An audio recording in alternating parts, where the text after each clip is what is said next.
Uma guerra que já dura 4 anos e meio, mais de 1.500 dias em solo europeu. A guerra na Ucrânia já ultrapassa em duração a Primeira Guerra Mundial, de 1914 a 1918, e tem um saldo de mais de 16 mil civis mortos e mais de 48 mil feridos, segundo a ONU. Já entre os militares, um levantamento do Centro de Estudos Estratégicos e Internacionais nos Estados Unidos aponta que até agora 450 mil soldados da Rússia morreram. Do lado ucraniano, foram até 150 mil militares mortos. Entre eles, 35 brasileiros, de acordo com dados do Ministério das Relações Exteriores do Brasil. O número é mais do que o dobro das 16 mortes contabilizadas no levantamento anterior. Além disso, 92 brasileiros estão desaparecidos. Mas quem são essas pessoas? O que os motiva a lutarem por um país que não é o seu? Por que largar tudo e enfrentar um cenário de caos e pavor em um território distante?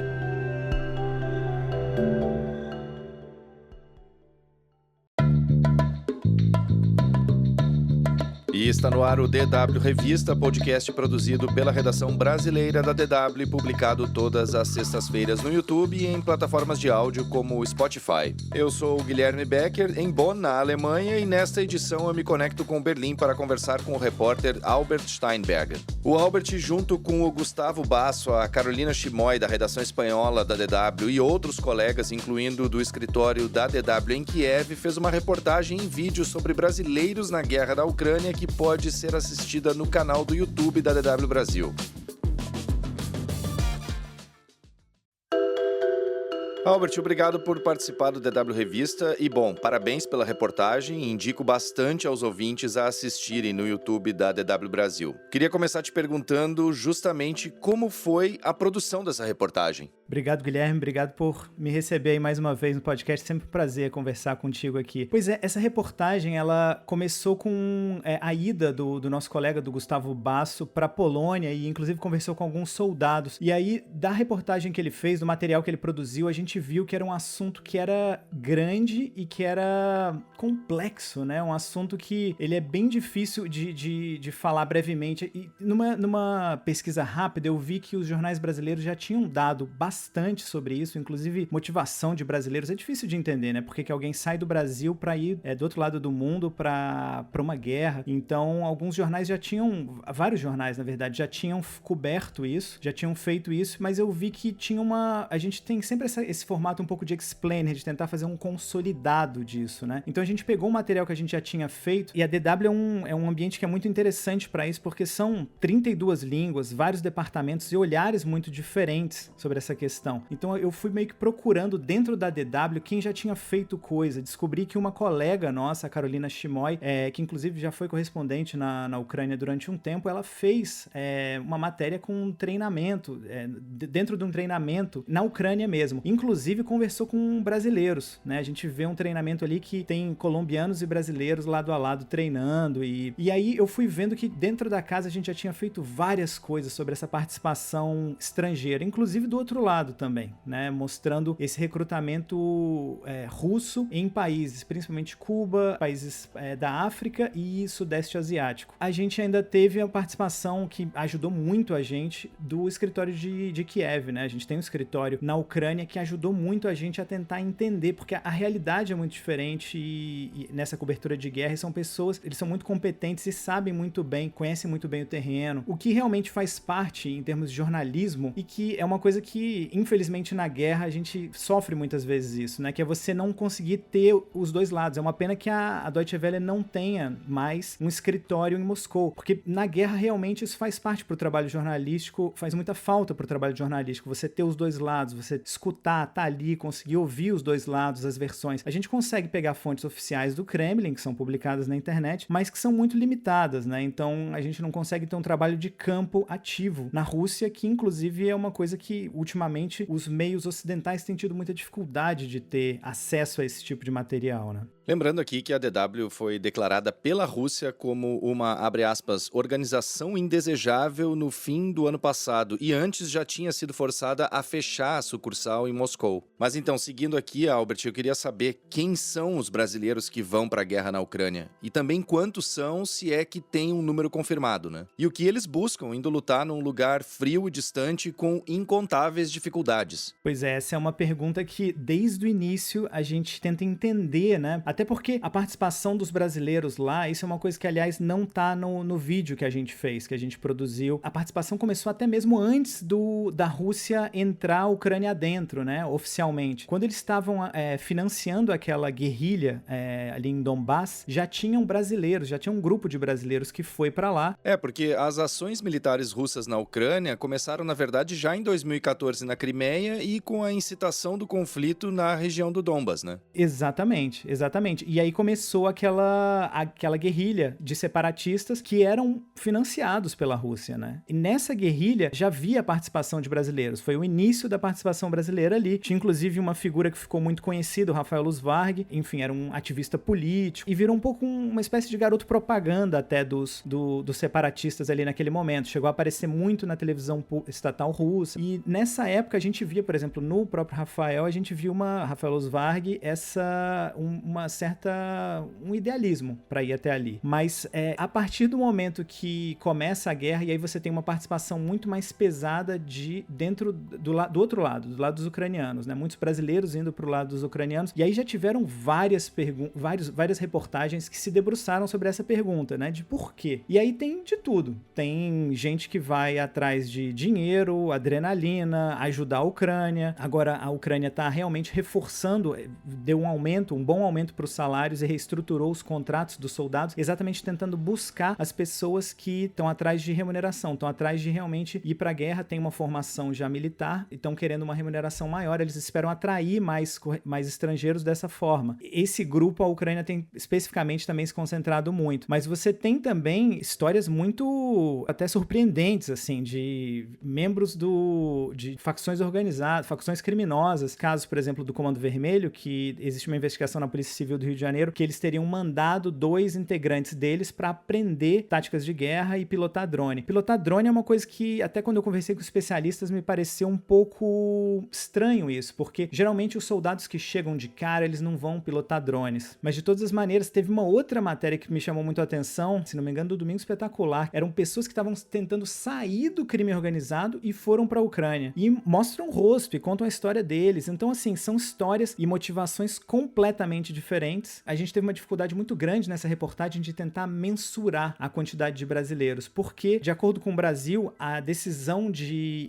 ir para a guerra é uma decisão que o Itamaraty classifica como personalíssima. O Estado brasileiro não pode se envolver. É um contrato que é feito entre um indivíduo brasileiro e o exército ucraniano, no caso. Ao mesmo tempo, você não tem acesso a números, porque, claro, os números dos dados são muito sigilosos. A gente tem dados, por exemplo, que os ucranianos liberam dos russos, ou seja, que eles falam que cerca de 28 mil estrangeiros lutam pelos russos, mas a gente não tem esse dado e eu não consegui encontrar nenhum dado que a inteligência russa, por exemplo, tenha feito da Ucrânia. O que a gente tem na Ucrânia é que são dados que os próprios ucranianos falaram. Um ministro ucraniano uma vez mencionou que mais de 10 mil pessoas de 75 países diferentes passaram pelo exército ucraniano. Quando você conversa com os especialistas, você vê que realmente é um número que é baixo, é subdimensionado, na verdade. Esse número provavelmente é muito maior do que isso, provavelmente entre 20 e 30 mil, mas são números que não dá para cravar isso. O que a gente buscou foi exatamente para tentar mensurar essa participação brasileira.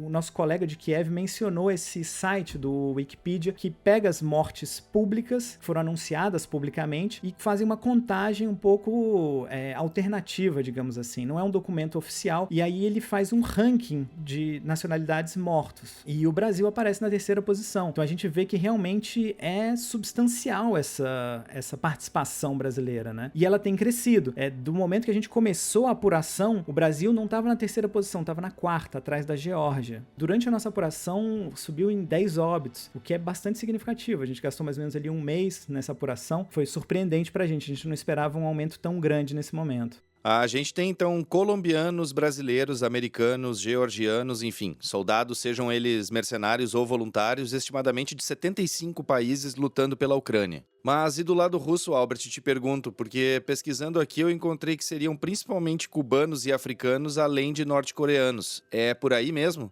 Exatamente, a Rússia tem uma presença muito forte na África e, claro, também em Cuba, histórica, né? Então, eles têm esse recrutamento ativo, que foi o que essa reportagem de um colega da DW mostrou. Ele pega, por exemplo, inclusive, um familiar de um cubano que tem até uma entrevista muito forte. Ao invés de eu morrer de fome em Cuba, eu pego esse trabalho e saio daqui, vou lutar na guerra. E ele tá desaparecido, mas a suspeita é de que ele tenha morrido. E por isso essa complexidade do tema, né? São muitas histórias, muitos dramas pessoais e pessoas que às vezes querem fugir de uma situação que elas estão, mas a guerra é muito complicada e as pessoas acham que não tem tanto a dimensão do quão dura é essa guerra na Ucrânia, né? Então elas entram às vezes numa canoa furada realmente, né? E quem são os outros estrangeiros, Albert? Eu quero dizer, quais são as nacionalidades, além dos brasileiros, claro, que mais contabilizam mortes? Então, nesse ranking do Wikipedia, que, de novo, não é um ranking oficial, mas ele dá uma dimensão de mortes que foram publicamente anunciadas. Disparado, a nacionalidade com mais óbitos são os colombianos, que passa de 700 óbitos, 760 da última vez que eu vi. O segundo são os Estados Unidos, que já aparecem bem abaixo disso, acho que, se não me engano, ali entre 100 e 200. Então, os colombianos são disparados, por quê? Porque a Colômbia enfrentou uma guerra civil até 2016. Então, eles têm muitas pessoas com essa formação militar. Ao mesmo tempo, se você pega na conversão, o salário que a Ucrânia tem oferecido é um salário que é muito alto, principalmente quando você converte para a moeda colombiana. Então as pessoas saem realmente em busca de ganhar dinheiro, mandar dinheiro para as famílias deles. Só que a guerra que é travada ali é muito diferente da guerra da Colômbia, que era um tipo de guerra mais de guerrilha, né? Tipo, todos os especialistas com quem eu conversei falam que os colombianos são conhecidos por serem muito bem preparados entre os estrangeiros. Você tem também os Estados Unidos, que, claro, é uma potência militar, tem uma formação militar muito forte, percentualmente dentro da população, né? Então você tem bastante, esse número é bem significativo dos americanos. E aí você tem o Brasil na terceira posição. Quando a gente estava fazendo essa pesquisa, ele estava ainda na quarta posição, atrás da Geórgia. A Geórgia é um país que às vezes é um pouco difícil de localizar, mas ela fica ali mais para o sul, faz fronteira com a Rússia, também é uma participação alta, até porque eu acho que eles se identificam de alguma forma também com essa situação ucraniana, né? Na reportagem de vocês, Albert, tem uma questão que é a liberdade financeira versus liberdade individual, né? Queria te perguntar qual é a diferença, então, entre mercenários e voluntários, já que ambos são pagos para lutar. Isso rendeu muita discussão ali nos comentários, porque muitas pessoas vêm com a definição do dicionário, né? Se você recebe por outro país para ser um combatente, você é mercenário, ponto. Claro, tem essa definição do dicionário, mas a gente queria... mercenário é uma definição que ela é também jurídica, do direito internacional, e a gente queria pegar um pouco o que significa isso na prática também, né? O caso clássico de mercenarismo é o Grupo Wagner, por exemplo. Ele é organizado dentro da Rússia, eles não fazem parte do exército russo, mas eles lutam, eles estão em combate, eles têm uma categoria, um contrato diferente, eles recebem quantidade de dinheiro que é diferente dos soldados, inclusive até para possibilitar, os russos muitas vezes não podem fazer algumas coisas e o Grupo Wagner pode fazer. Receber, por exemplo, pessoas que são ex-detentos ou detentos, né? Muitas vezes o Grupo Wagner, as pessoas saíam da prisão e iam direto pro Grupo Wagner. Eles estariam presos, teoricamente, ainda, mas eles foram liberados da prisão para ir pro Grupo Wagner. Então você tem uma possibilidade até legal, quando você tem esses grupos mercenários, que muitas vezes no exército não é possível, não é legalmente possível. Então esse é o caso clássico do mercenarismo. E existem vários desses grupos. A gente fala do Grupo Wagner porque é o mais conhecido, mas vários países têm grupos mercenários, que aí você realmente contrata como se fosse um batalhão para entrar e lutar lado a lado, mas não fazendo parte das suas forças armadas. E aí você tem outra situação, que é uma situação que é um pouco uma zona cinza, que é a situação da Ucrânia. Eles criaram uma legião estrangeira, assim como existe a legião estrangeira da França, da Espanha, e aí eles realmente integram o soldado. Então você vai lá, faz um contrato com eles, e você tem os mesmos direitos, deveres e o mesmo salário de um ucraniano, só que você não é ucraniano. Isso é uma discussão, e aí, isso é mercenarismo ou não? A ONU não tem um papel, não tem uma posição clara sobre isso, eles veem caso a caso as situações, e a Rússia fala claramente que isso é mercenarismo. Então, eles já capturaram soldados e eles veem esses soldados como mercenários. Quando um mercenário é capturado, ele não é considerado um prisioneiro de guerra. Isso significa que ele pode ser julgado por tribunais normais, tribunais penais, porque um prisioneiro de guerra, ele não pode ser julgado por assassinar pessoas, porque ele estava num contexto de guerra. O mercenário pode, entendeu? E isso faz toda a diferença. Você tem, inclusive, casos, a gente viu um vídeo de um brasileiro que foi capturado pelos russos. Ele, por exemplo, agora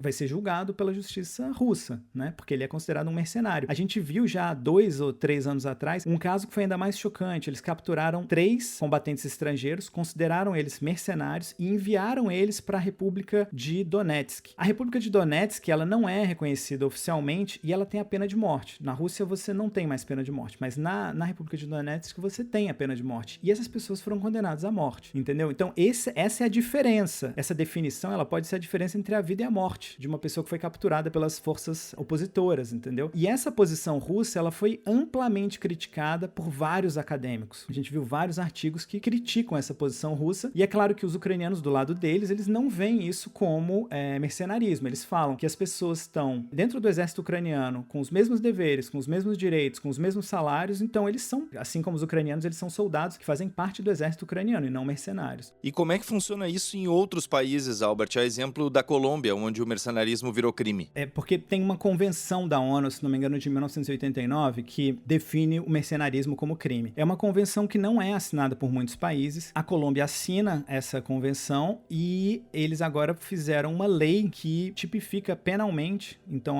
o mercenarismo passa a ser um delito. A gente ainda não sabe até que ponto isso vai influenciar a quantidade de pessoas, o fluxo desses soldados que estão saindo da Colômbia e indo para lá. O Brasil não é signatário e muitas pessoas apontam que tem um vácuo penal aí, que você não tem nenhum tipo de punição contra o mercenarismo com uma tipificação criminal mesmo, penal. Então, ou seja, você pode até tentar enquadrar em outras leis, mas você não tem uma lei específica que trate de mercenarismo, desse problema no Brasil. E isso, para muitas pessoas, isso poderia abrir uma possibilidade de, beleza, então os brasileiros eles podem ir porque eles não vão ser punidos, nem na ida nem na volta, né? Isso, inclusive, foi a nossa colega Carolina Chimoy da DW Espanhol, ela que cantou essa bola para mim, né? Dessa possibilidade que eles agora estão realmente acompanhando até que ponto isso vai ou não influenciar nesse fluxo de soldados. Pois é, Albert, no vídeo no YouTube tem muitos comentários falando sobre esse dilema, né, da participação brasileira na guerra, mas o Brasil não proíbe ir para uma guerra, né? Pois é, o Itamaraty fala que é uma decisão de caráter personalíssimo. É uma decisão própria, você não pode proibir o cidadão do seu país de ir. Agora, o que acontece é que muitas vezes as pessoas vão, se dão conta da enrascada que eles entraram, querem voltar e aí o consulado não consegue ajudar, porque aí realmente é um contrato que é feito entre a pessoa e a gente escutou alguns relatos, né, de combatentes que tentaram voltar e não